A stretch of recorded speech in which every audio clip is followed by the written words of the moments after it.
Welcome to all of you love to ট্রাভেলের একটি নতুন পর্বে আপনাদের সকলকে স্বাগত। এই এমবিয়েন্সটা দেখে বুঝতে পারছেন আমরা কিন্তু একদম গঙ্গার তীরের কাছে আছি, কিন্তু কোন গঙ্গা তীরের? হ্যাঁ, আপনারা আমাদের কিন্তু থাম আর টাইটেল দেখে বুঝেই গেছেন এতক্ষণে। আমরা কিন্তু রয়েছি এই মুহূর্তে আহিরিটোলা ঘাটে। এই আহিরিটোলা ঘাট থেকে কিন্তু একদম পেছনে, আমি জানি না আমার ক্যামেরাতে খুব ভালোভাবে দেখা যাচ্ছে কি না, সেই নয়া মন্দির দেখা যাচ্ছে। আর আমরা কিন্তু আজকে আপনাদেরকে ঘুরে দেখাবো বিখ্যাত যে ভূতনাথ মন্দির রয়েছে, সেই ভূতনাথ মন্দিরকে কেন্দ্র করে কিন্তু একটা শ্রাবণ মাসের মেলা বলুন, একটা কিন্তু এই আহিরিটোলা অঞ্চলটা কিন্তু খুব ভালোভাবে সেজে ওঠে। আজ 9ই আগস্ট 2025 শনিবার, রাখি পূর্ণিমার একটি বিশেষ দিনকে কিন্তু কেন্দ্র করে আমরা আজকে বেরিয়ে পড়েছি এখানকার বিশেষ কিছু অঞ্চলকে এক্সপ্লোর করব বলে। আর আহিরিটোলা অঞ্চলে আজকে আপনাদেরকে এক্সপ্লোর করে দেখাবো এখানকার একটি বিখ্যাত মন্দির, ভূতনাথ মন্দির। খুবই প্রাচীন মন্দির এবং এর বিশেষত্ব, আর এই মন্দির সংলগ্ন এখানকার কিছু বিশেষ বিশেষ খাবার দাবার রয়েছে, সেগুলো কিন্তু আমরা এক্সপ্লোর করব। এবং এরপর কিন্তু আমরা চলে যাব এখান থেকে ওপারের বাধাঘাট যেটা রয়েছে সেই ঘাটে আমরা চলে যাব, এবং সেই নয়া মন্দিরও কিন্তু আপনাদেরকে আজকে ঘুরে দেখাবো। তো চলুন আমাদের সঙ্গে আমাদের এই পর্ব আজকে দেখতে থাকুন।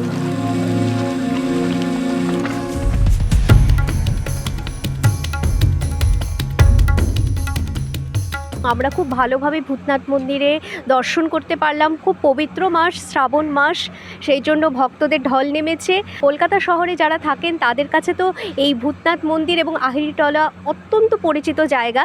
আর যারা আপনারা কলকাতার বাইরের থেকে আসবেন তাদের কাছে এই জায়গাটা একটু হয়তো অপরিচিত হতে পারে, সেই জন্য আপনাদেরকে সমস্ত তথ্যটা আজকে এই ভিডিওর মাধ্যমে আমরা দিয়ে দিচ্ছি। কিভাবে আসবেন, কেন আসবেন, কি ঘুরে দেখার রয়েছে, সবটা কিন্তু আমাদের এই ভিডিওতে জানতে পারবেন। তো আমরা খুব ভালোভাবে ভূতনাথ মন্দির দর্শন করলাম, এবং ভূতনাথ মন্দিরে দর্শনের পর কিন্তু আমরা এখানে একটা গঙ্গার ভূতনাথ মন্দির এবং সংলগ্ন হচ্ছে নিমতলা শ্মশান ঘাট।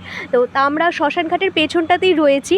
তো এখানটা আসলে কিন্তু জীবন এবং মৃত্যুকে একই সঙ্গে আপনারা উপলব্ধি করতে পারবেন। এই ভূতনাথ মন্দির কিন্তু হচ্ছে দ্বাদশ জ্যোতির্লিঙ্গের অন্যতম জ্যোতির্লিঙ্গ। উত্তর কলকাতার এই ভূতনাথ মন্দির, যা শ্রী আদি ভূতনাথ মন্দির নামেও পরিচিত। মান্যতা আছে মন্দিরটি 300 বছরের পুরনো। মন্দিরটি হুগলি নদীর তীরে আহিরিটোলা ঘাট ও নিমতলা মহাশ্মশানের মধ্যে অবস্থিত। এই প্রাচীন মন্দিরটি ভস্য আরতির জন্য বিখ্যাত, যা নিকটবর্তী শ্মশানের ছাই দিয়ে এই আরতি করা হয়। আর এই নিমতলা শ্মশান ঘাটেই কিন্তু কবিগুরু রবীন্দ্রনাথ ঠাকুরকে সমাধিস্থ করা হয়েছিল। গতকাল অর্থাৎ 8ই আগস্ট 22শে শ্রাবণ ছিল। 22শে শ্রাবণ আমরা প্রত্যেকেই রবীন্দ্রনাথ ঠাকুরকে স্মরণ করে থাকি এবং রবীন্দ্রনাথ ঠাকুরের দেহাবসানের দিন। তো আমরা এটা একটা এক্সপেকটেশন ছিল, যেহেতু রবীন্দ্রনাথ ঠাকুরকে আমরা স্মরণ করছি, যে ওনার যেখানটায় শেষকৃত্য হয়েছে সেই জায়গাটা খুব ভালোভাবে আমরা দেখব। কিন্তু আমাদের দুর্ভাগ্যবশত যেহেতু শ্রাবণ মাস চলছে, এই সময় কিন্তু কবিগুরুর সমাধিস্থ যে স্থানটা রয়েছে সেই স্থানটা কিন্তু আপাতত বন্ধ রয়েছে। এবার আগামীকাল থেকে হয়তো খোলা হবে, সেটা আমরা কর্তৃপক্ষদের সঙ্গে কথা বলে জানলাম। আপনারা যদি শ্রাবণ মাস বাদ দিয়ে অন্যান্য দিন আসেন তবে কিন্তু এখানে রবীন্দ্রনাথ ঠাকুরের সমাধিস্থটাও দেখতে পাবেন। আর আমরা এখানে ভূতনাথ মন্দিরের পাশাপাশি কিন্তু ভূতনাথ মন্দিরের বিপরীতে রয়েছে বৈষ্ণব দেবী মন্দির, সেটাও দর্শন করলাম। আর এখানটা খুব ভালো লাগছে, কারণ এত সুন্দর গঙ্গা এবং ওই কাছ থেকে কিন্তু হাওড়া ব্রিজটা খুব ভালোভাবে দেখা যাচ্ছে। তো এবার কিন্তু এখানে শুনেছি যে কিছু কিছু খাবার দাবারের জায়গা রয়েছে যেগুলো খুব ফেমাস, স্ট্রিট ফুড বলা যেতে পারে। সেগুলো আমরা আজকে খেতে পারছি কিনা সেটা এক্সপ্লোর করব। এবং এরপর তো আপনাদেরকে বললামই যে আমরা ফেরি পার হয়ে কিন্তু ওপারে চলে যাব নয়া মন্দির।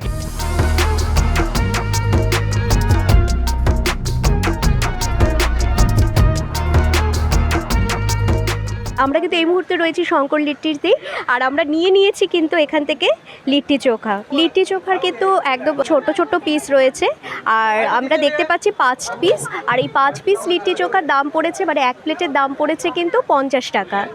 তো এবার আমরা খাচ্ছি, খেয়ে আপনাদেরকে জানাচ্ছি লিট্টি চোখার টেস্ট কেমন। আমার কাছে এটা কিন্তু একমাত্র আমার ব্যক্তিগত মতামত, লিট্টি চোখার টেস্ট নিয়ে কোনো কথা হবে না, টেস্ট সত্যি খুব ভালো। মানে এর আগে অন্যান্য যে সমস্ত জায়গায় আমরা লিট্টি চোখা ট্রাই করেছি সেই সমস্ত জায়গায় লিট্টি চোখার যে টেস্টটা থাকতো তার থেকে কিন্তু এখানকার লিট্টি চোখার টেস্টটা কিন্তু সত্যি খুব ভালো।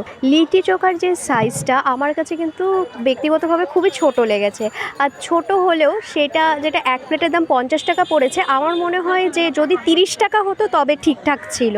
এবার এটা আমার একান্ত ব্যক্তিগত মতামত, আপনাদের কি মনে হয় সেটা আপনারা কমেন্টে প্লিজ জানাবেন। আর এই শঙ্কর লিট্টির একদম সঙ্গে, মানে এটা কিন্তু শঙ্কর লিট্টির দোকানের মধ্যেই রয়েছে, সেই কিন্তু কেসার টি পাওয়া যায়, কেসার চা, সেটাও কিন্তু আপনারা আসলে অবশ্যই ট্রাই করবেন। আমরা এখন যেই সময় আছি দুপুরবেলা, তো এখন অবধি চা মাত্র চাপিয়েছে, মানে এখনও চা তৈরি হয়নি, সেজন্য আমরা চাটা ট্রাই করতে পারলাম না। আপনারা কিন্তু আসলে এখানকার চা অবশ্যই ট্রাই করবেন।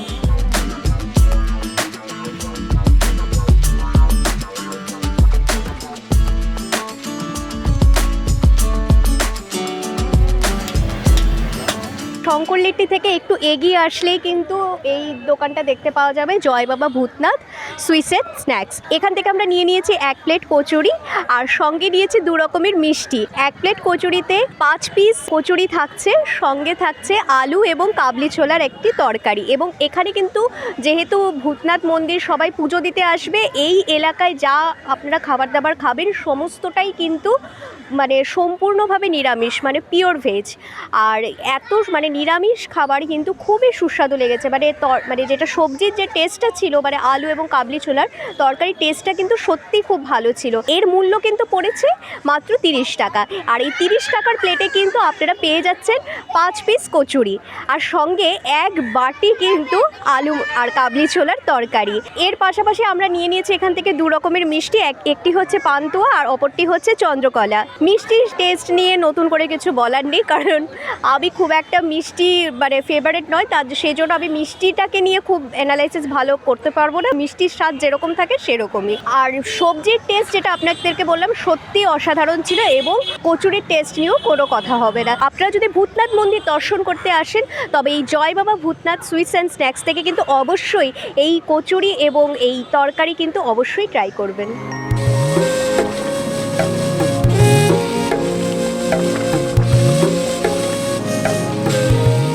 আমরা আহিরিটোলা ঘাট থেকে বাধাঘাট চলে যাচ্ছি, মানে বাধাঘাট যেখান থেকে আমাদের গন্তব্য হবে নয়া মন্দির। সেই নয়া মন্দিরে কিন্তু আপনাদেরকে সেই শিব মন্দির দর্শন করে দেখাবো। এবার এই আহিরিটোলা ঘাট থেকে কিন্তু দেখতেই পাচ্ছেন আবার এমবিএসটা দেখে আজকে মনে হচ্ছে রাখি পূর্ণিমার দিন বলে, এবং শ্রাবণ মাস শেষ হতে চললো, সেই জন্য কিন্তু প্রচুর রাশ রয়েছে। এবারে প্রচুর ভক্তদের ঢল যাকে বলে নেমে পড়েছে, আর সেই ভক্তদের ঢলের মাঝখানে আমি জানি না আমার কতটুকু কথা আপনাদের কাছে পৌঁছতে পারছে, কারণ খুব একটা রাশের মধ্যে কিন্তু আমাদের সেই টিকিট কাটতে হলো। আপনাদেরকে বলে রাখি যে আহিরিটোলা ঘাট থেকে বাধাঘাট পর্যন্ত কিন্তু আমাদের ফেরির টিকিটের মূল্য পড়েছে 8 টাকা জনপ্রতি। 8 টাকা ভাড়া দিয়ে আপনারা কিন্তু ওপারেই হচ্ছে নয়া মন্দির অর্থাৎ বাধাঘাট আপনারা চলে যেতে পারেন। তো এখান থেকে কিন্তু আহিরিটোলা থেকে এই ফেরি সার্ভিসের সুবিধে রয়েছে। গঙ্গাবক্ষে আমরা ফেরি করে আমরা চলে যাচ্ছি ওপারে, আর সেই সৌন্দর্য সেই উপলব্ধি আপনাদের সঙ্গে ভাগ করে নিচ্ছি। এই আহিরিটোলা ঘাট থেকে বাধাঘাট যাওয়ার জন্য ফেরি কিন্তু সকালবেলা থেকে মানে সকাল 5:30 থেকে রাত্রি 9:30 পর্যন্ত আপনারা কিন্তু 10 মিনিট অন্তর অন্তর ফেরি পেয়ে যাবেন।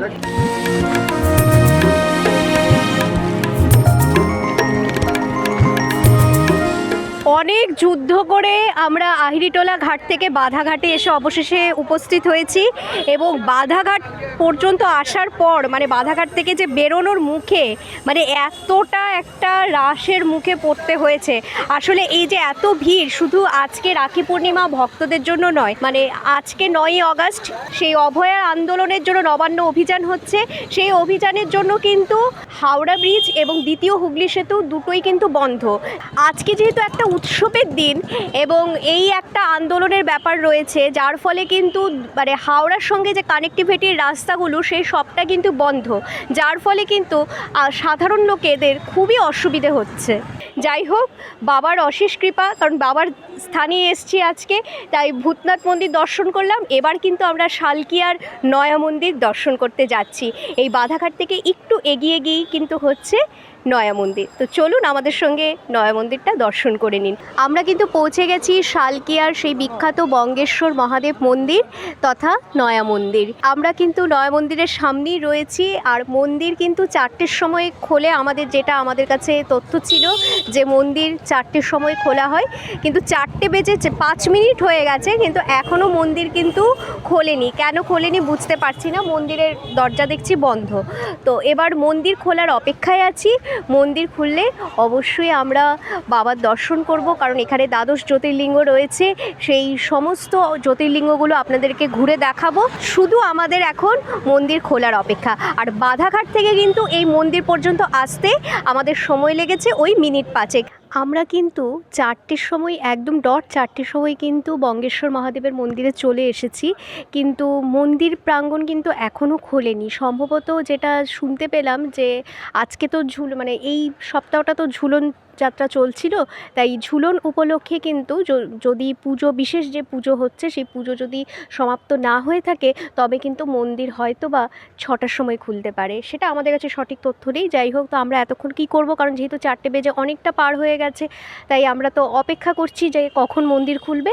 তাই মন্দির থেকে একটু এগিয়ে আসলে কিন্তু এই শালকিয়াতে কিন্তু একটা ঝুলন উপলক্ষে কিন্তু ঝুলন মেলা চলছে, যেই মেলা কিন্তু 1 মাস ব্যাপী চলবে। মেলা যেহেতু আমরা একদম 4:15 দিকে প্রবেশ করলাম, তাই মেলার সদ্য খোলা শুরু হচ্ছে। এখনও সবটা স্টল এখনও খোলেনি। তো আমরা যদি 6টা পর্যন্ত থাকি, আপনাদেরকে অবশ্যই কিন্তু এখানকার মেলা কিন্তু কেমন কি বসেছে আপনাদেরকে কিন্তু ঘুরে দেখাবো। আপনারা যারা এই অঞ্চলের কাছে পিঠে থাকেন তারা তো জানেনই এই মেলা সম্পর্কে, আর যারা আপনারা কলকাতার দিক থেকে বা অন্যান্য অঞ্চলের দিক থেকে যারা আসছেন, তারা যদি আপনারা বঙ্গেশ্বর মহাদেবের মন্দিরে আসেন, তবে আপনারাও কিন্তু এই ঝুলন মেলা কিন্তু অবশ্যই ঘুরে যাবেন, কারণ এই মেলাটা কিন্তু ঝুলন উপলক্ষে কিন্তু এখানে এই মেলাটা সেজে উঠেছে। এর পূর্বে কিন্তু আমরা কলকাতার উত্তর এবং দক্ষিণ কলকাতার দুটো মেলা কিন্তু আমরা দেখিয়েছিলাম। কোন দুটো মেলা মনে আছে নিশ্চয়ই আপনাদের? 12 ভূতের মেলা দক্ষিণ কলকাতার, আর উত্তর কলকাতার রথতলার রথের মেলা। সেই মেলা দুটোর ভিডিও যদি আপনারা এখনও দেখেননি, আপনাদের যারা দেখেননি তাদের জন্য কিন্তু আমরা ডেসক্রিপশন বক্সে লিঙ্ক দিয়ে দিলাম, আপনারা সেই লিঙ্কে ক্লিক করে অনায়াসেই দেখে নিতে পারবেন।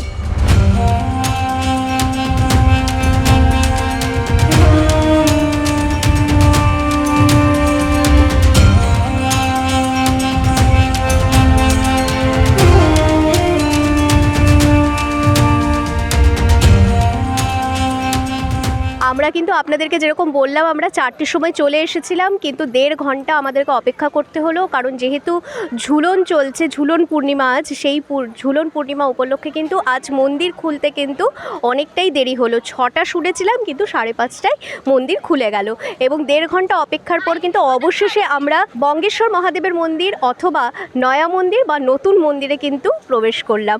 মন্দিরে প্রবেশ করেই কিন্তু মন্দিরের পরিবেশটা এত সুন্দর, এবং এক বাবার স্থানে এসেছি আজকের একটা খুব পবিত্র দিনে, খুব ভালো লাগছে। এবং মন্দির আপনাদেরকে পুরোটা ঘুরে দেখাবো। এখানে বাইরে কিন্তু খুব সুন্দর ফোয়ারার ব্যবস্থা রয়েছে। এই পাশে কিন্তু আপনারা গোমাতাও দর্শন করতে পারবেন, কারণ এখানে কিন্তু গোশালা রয়েছে। তো আপনারা কিন্তু এখানে আসলে বাইরে কিছু নিয়মাবলী আছে, সেই নিয়মাবলীগুলো কিন্তু আমরা ভিডিওতে দিয়ে দিচ্ছি স্ক্রিনে, আপনারা সেইটা পজ করে কিন্তু নিয়মাবলীগুলো দেখে নিতে পারবেন, কারণ মন্দিরে আসলে কিন্তু সেই নিয়মাবলীগুলো আপনাদেরকে পালন করতে হবে। এমনিতে মন্দির কিন্তু আপনারা যদি আসেন, মন্দির খোলার সময় হচ্ছে সকালবেলা 5টা থেকে দুপুর 12টা পর্যন্ত, আর বিকেলবেলা হচ্ছে 4টে থেকে রাত 9টা পর্যন্ত। কিন্তু যেহেতু ঝুলন চলছিল, সেই ঝুলন উৎসব উপলক্ষে কিন্তু মন্দির খুলতে এই কটা দিন কিন্তু একটু দেরি হচ্ছিল। কাল থেকে কিন্তু যথারীতি 4টের সময় মন্দির খুলে যাবে। তো চলুন আমাদের সঙ্গে এই নতুন মন্দির বা নয়া মন্দির দর্শন করে নিন।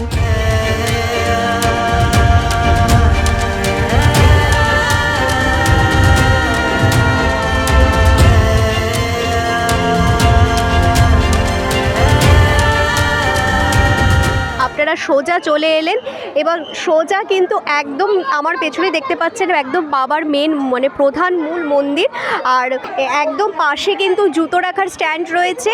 আপনারা গোশালা দর্শন করলেন, এরপর কিন্তু ওখানে সুভিনিয়ার শপ রয়েছে, বিভিন্ন ধর্মীয় বই আপনারা পেয়ে যাবেন। এরপর একটু এগিয়ে আসলে আপনারা ওখানে জুতো রাখবার স্ট্যান্ড পাবেন। জুতো খুলে কিন্তু আপনারা মন্দিরে প্রবেশ করলেন। এখানে কিন্তু পরপর 3-4টে মন্দির রয়েছে। প্রথম মন্দির রয়েছে রাম, সীতা, লক্ষ্মণ, হনুমান হনুমানের, এরপর রয়েছে রাধাকৃষ্ণের মন্দির। আরেকটি মন্দির দর্শন করার পর আপনারা কিন্তু চলে এলেন এই যে জায়গাটা দেখতে পাচ্ছেন, এখানটাতে কিন্তু একসঙ্গে রয়েছে দ্বাদশ জ্যোতির্লিঙ্গ। আমাদের ভারতবর্ষের যেই যেই স্থানে দ্বাদশ লিঙ্গ রয়েছে সেই সমস্ত দ্বাদশ জ্যোতির্লিঙ্গ কিন্তু এই এক জায়গায় আপনি দর্শন করতে পারবেন।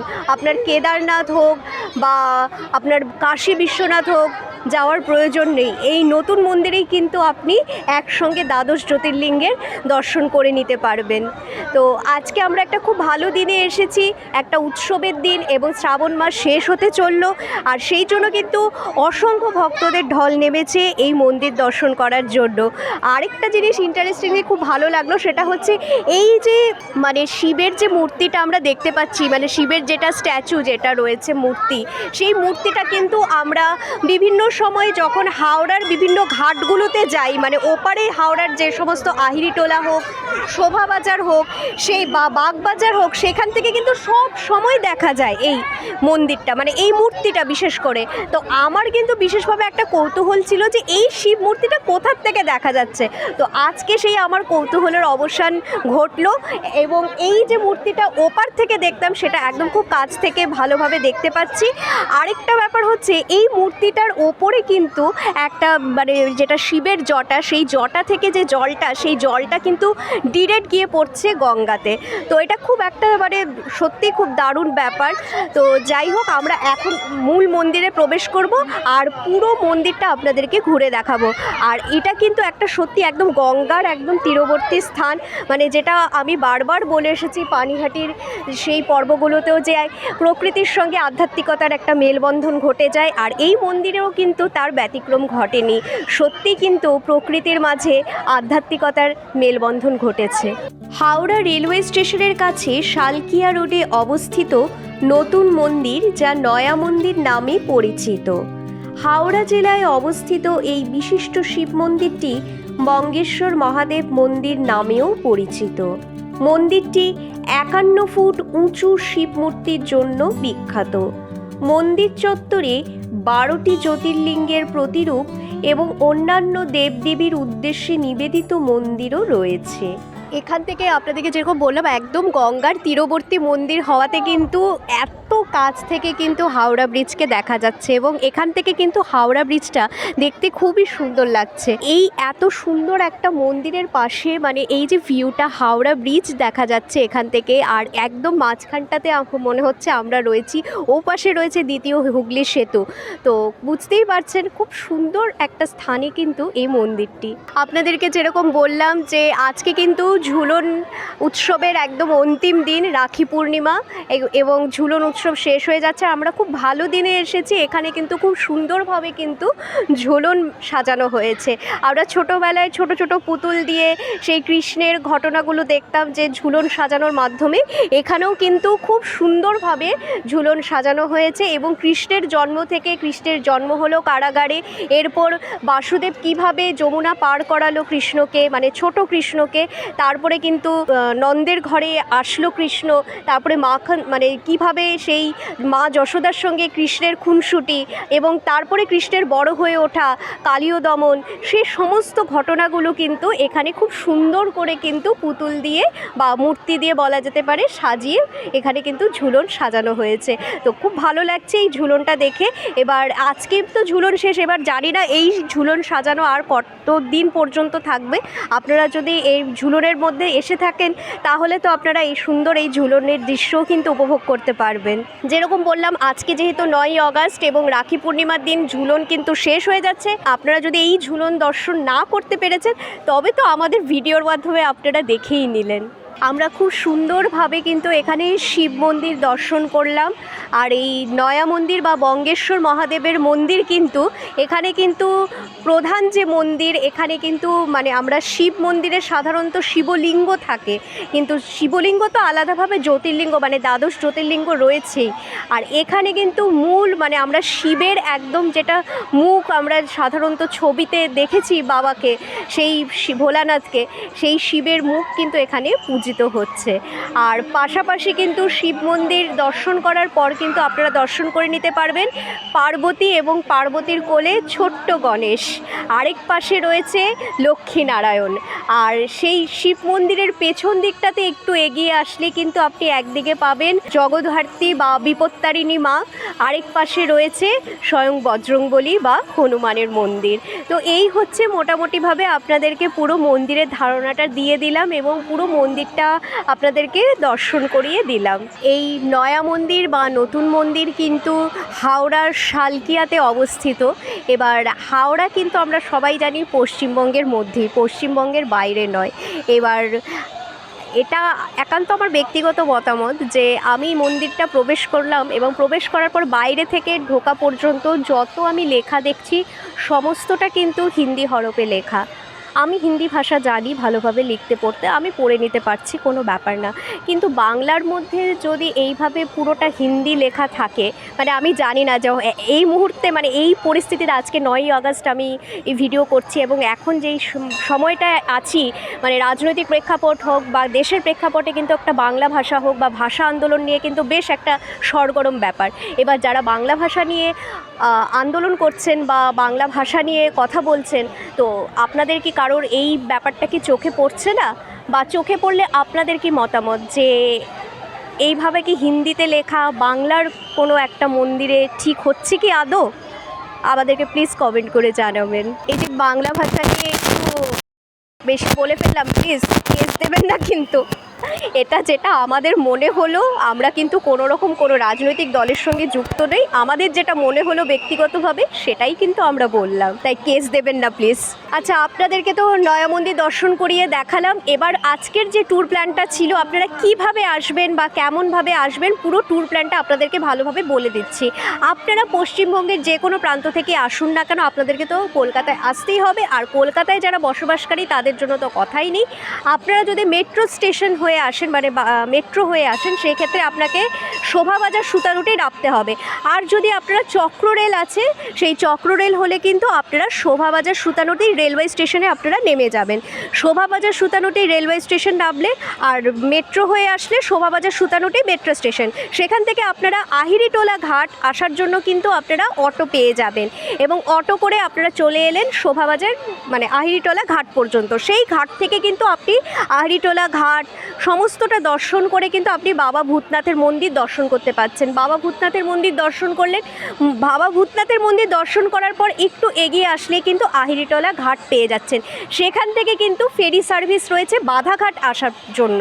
সেই বাধাঘাট আসার জন্য আপনি ফেরিতে চেপে পড়লেন, ফেরি কিন্তু 10 মিনিট অন্তর অন্তর আপনি পেয়ে যাচ্ছেন এবং বাধাঘাট এসে বাধাঘাট থেকে আপনি সোজা বেরিয়ে আসলে একটা মোড় পাবেন, সেই মোড় থেকে বাঁ দিকে চলে আসলেই কিন্তু এই বঙ্গেশ্বর মহাদেবের মন্দির বা নয়া মন্দির বা নতুন মন্দির। এবার এই হচ্ছে আপনাদেরকে বলে দিলাম আপনারা কিভাবে আসবেন।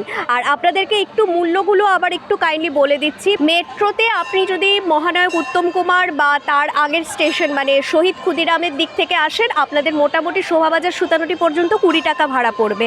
আর আপনারা যদি উত্তর দিক থেকে যান মানে দক্ষিণেশ্বর, বরাহনগর, দমদম, সেখান থেকে হলে আপনাদের মোটামুটি 10 থেকে 15 টাকার মধ্যে হয়ে যাবে। চক্র রেলের ভাড়া তো মোটামুটি 5 টাকা থেকে 10 টাকা, আপনারা যেরকম প্রান্ত থেকে আসবেন সেরকম একটা ব্যাপার হবে। আর ফেরি সার্ভিসের মূল্য হচ্ছে 8 টাকা, মানে আহিরিটোলা ঘাট থেকে বাধাঘাট পর্যন্ত মূল্য পড়ছে 8 টাকা। তার মানে বুঝতেই পারছেন কতটা মানে স্বল্প মূল্যে আপনি একদিনে আপনি কিন্তু খুব ভালোভাবে একটা ধর্মীয় স্থান এবং প্রকৃতির মাঝে ধর্মীয় স্থান সেটাকে আপনি কিন্তু খুব ভালোভাবে দর্শন করতে পারবেন এবং আপনার কিন্তু একটা খুব ভালোভাবে একটা আউটিংও হয়ে যাচ্ছে কলকাতার মধ্যে। তো এই ছিল কিন্তু আজকের আমাদের পর্ব।